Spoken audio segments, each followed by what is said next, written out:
Yeah, you have some very good AoE clear, and you have consistent clear options on each play point turn. Right.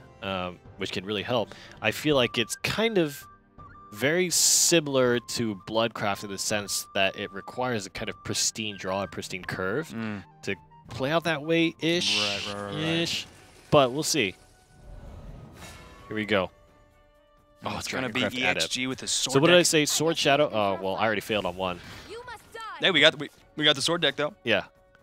Again, probably another Daria here. I don't know. Yeah, I think you're probably. right, yeah. I mean, I can see maybe a Levi. Yeah, it's probably Daria. I think Daria is the safe assumption. And what a curve from Omega. He's got the Floral Fencer, Mage, and Fangblade Slayer. Really high-cost cards. He just came into the Lancer, so it's a good 2-drop, but not a 1-drop for Omega, not a Quick Blader, for example. Let's see a little bit of card draw from Keishi. We talked about issues that RuneCraft has when they don't kind of hit their important cards here, and not the best. He's got the Levi Piercing Rune synergy there, so that's going to really help as Keishi enters kind of the flat 5 play point area. But he was forced to play the Emmy Lu for a 3 cost just on turn 2, getting a 2/2 drop. And Omega, he's starting to take damage. He's going to go for face damage. Yep. Face is a place when we're in a race. Swordcraft. Dang, I can't think of another full rank. 4-cost Piercing Rune, that does not feel great. He's going to clear off the board for sure and get 2 face damage. That's really nice. But there's a Floral Fencer coming out possibly this turn for Omega, getting another massive board that Keishi's going to have to get through.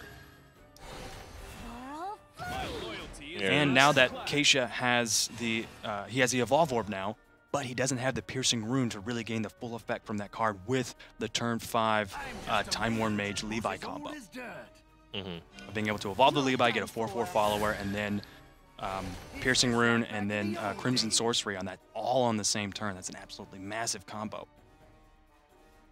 And it is a really awkward spot. He's not going to be able to take out the Floral Fencer.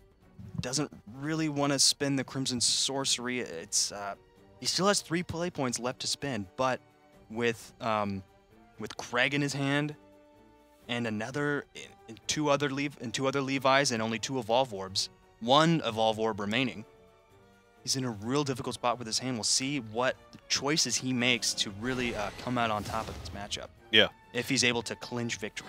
Floor Fencer is really showing its strength, being at kind of 5 defense there. I feel like people have just been taking so many cards that are turn 4, turn 5 strong enough to push through that. But that really goes to show like how strange that situation can be for Floral Fencer. And now the situation is played out where Omega is left with 2 cards on board.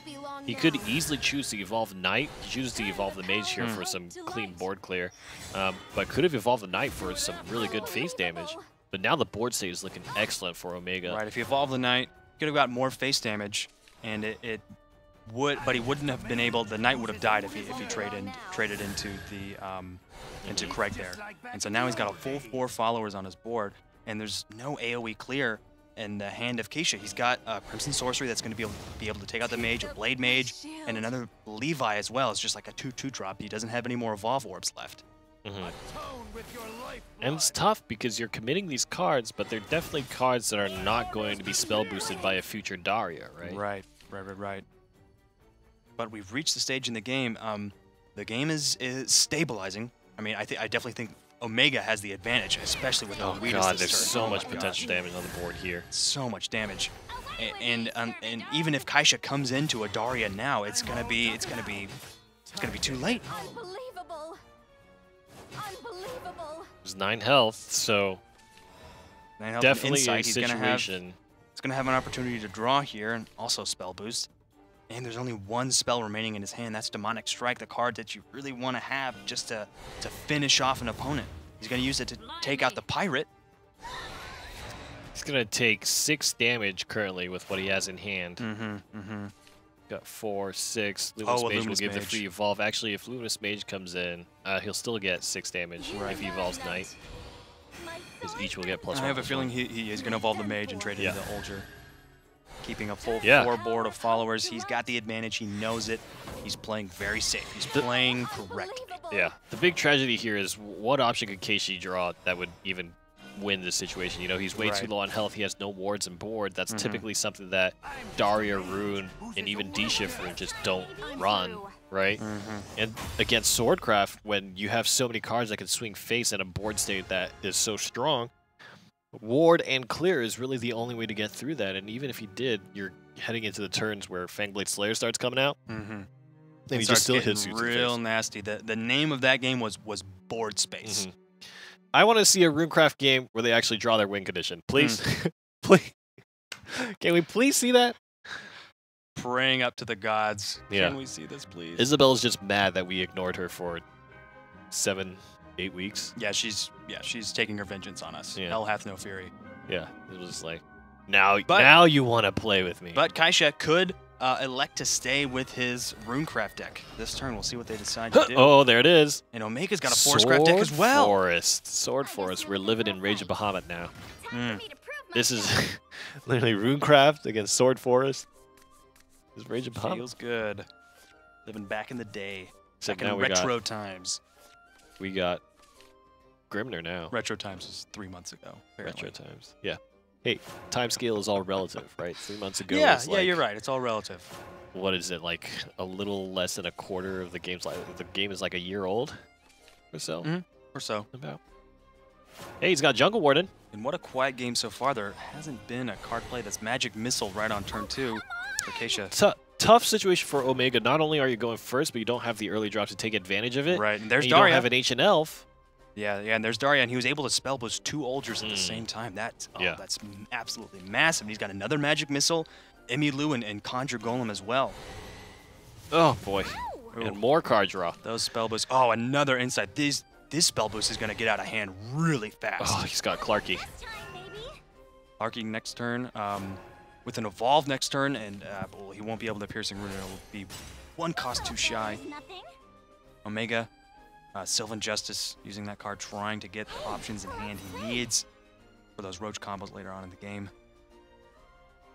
Yeah, Forestcraft just it doesn't look like it has a good early game, and against a Runecraft deck, that can be really tough. Do you expect yourself to live to turn 10, right? Is that Jungle Warden swing going to come into effect?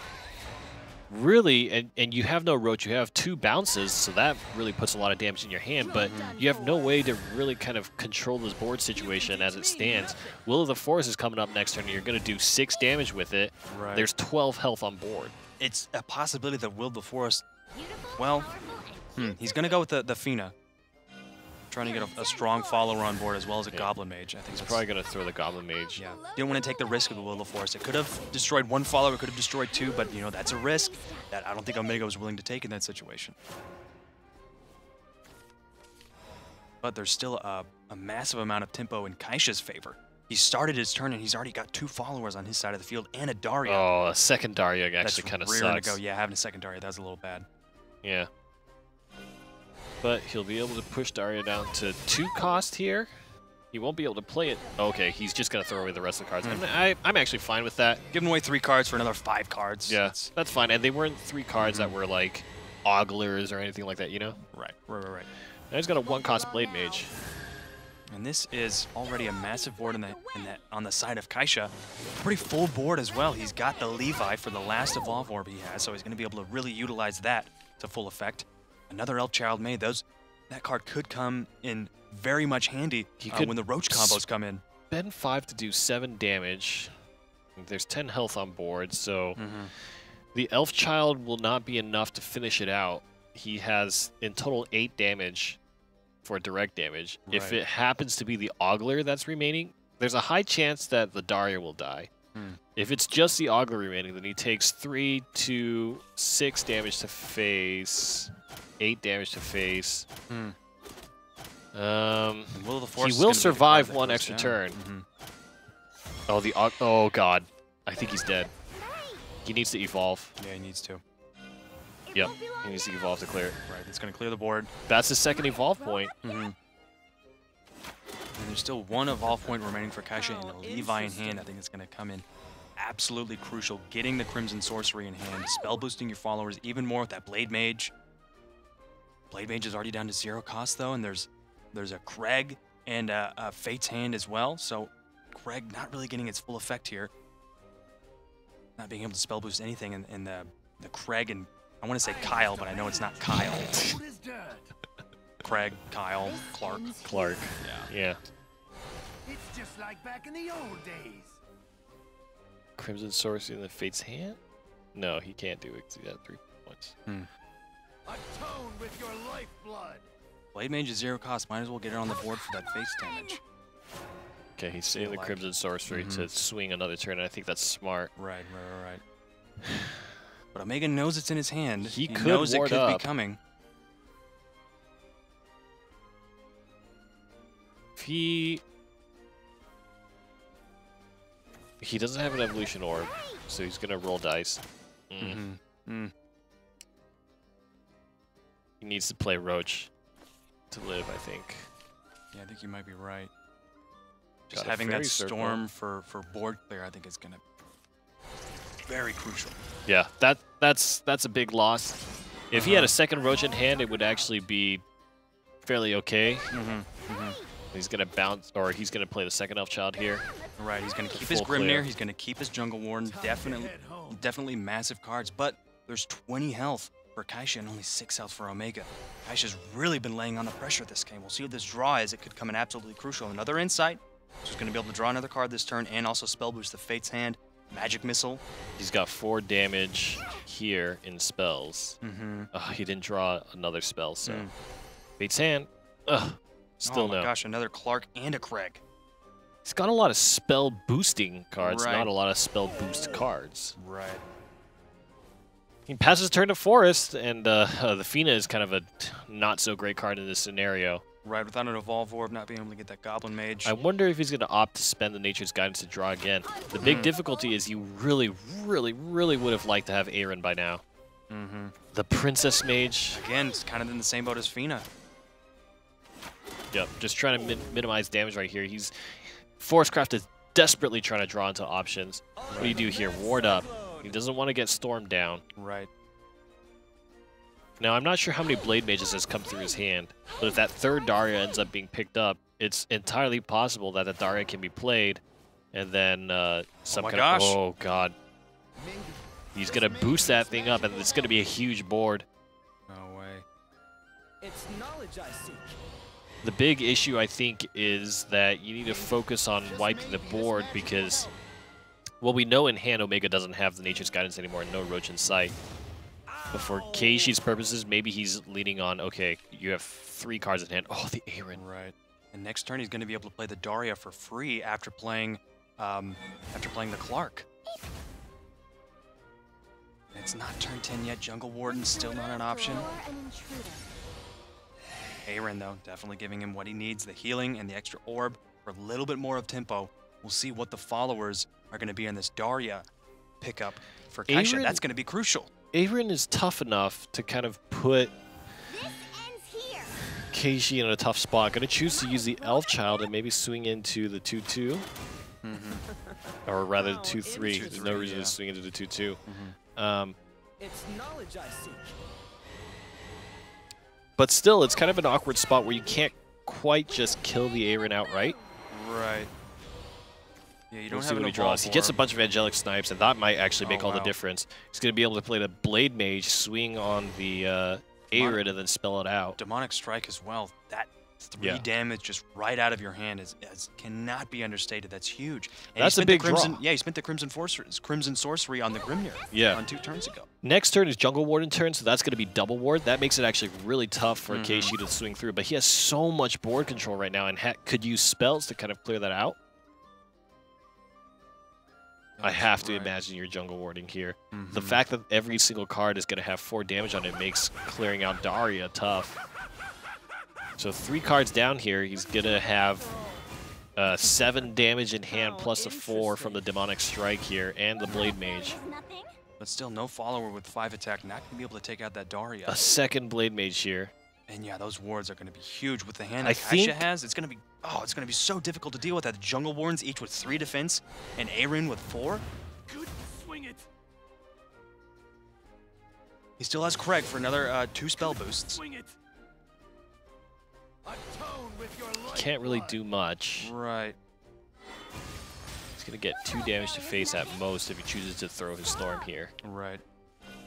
But there needs to be a strong card draw for Omega because he has no Storm capability.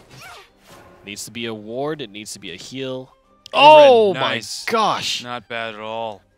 Definitely the card that Omega wanted to get in his hand that turn with 2 Finas. And I think he might Mage. just choose to swing on one of the 2/2s here. It would be a gamble, but then it forces the kind of 6 health left. You still need to commit 2 cards. He's going to play it safe.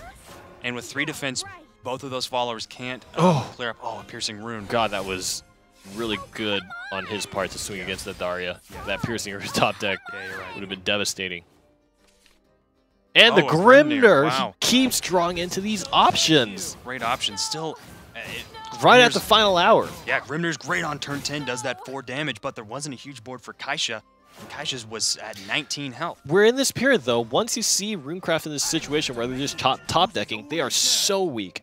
It is a combo deck in the sense that you really want cards in hand to spell boost, and you have no cards in hand to spell boost, you're dead in the water.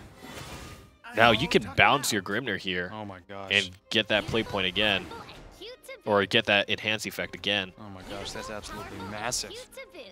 Whether he chooses to or not, looks like he's just going to play out his play points. Just getting those followers on board. Fate's Hand, I mean, that'll help because that gives more than 1 card. So important for Runecraft to have that. Yep. Oh my. Next turn is lethal. Can he lethal here? 4, 1, 5, 9. Nope. Yeah, he could have Nature's Guidance on the Grimnir. That would have been an extra 4 damage. Oh, does he have it if he bounce Roach? Yep. He's got 4 damage here. Yep. I was thinking bounce Princess Mage, but yeah, Roach bounce Roach. There it is. Wow. Man, another 2-0. 9, 10, like, since play point 9, drawing that first Aaron just started slowly turning things around. Right. And this was a tragic loss for Runecraft in this scenario. The early game was so rough for the Forestcraft player. And then drawing the Aaron, giving the heal and the evolution orb to start contesting the board. And just the little bit of health points it needed to not get swung on by face, or swung face. And then getting the second Aaron, and then the Grimnir, and then the Roach. Like, there is no other situation where you would imagine drawing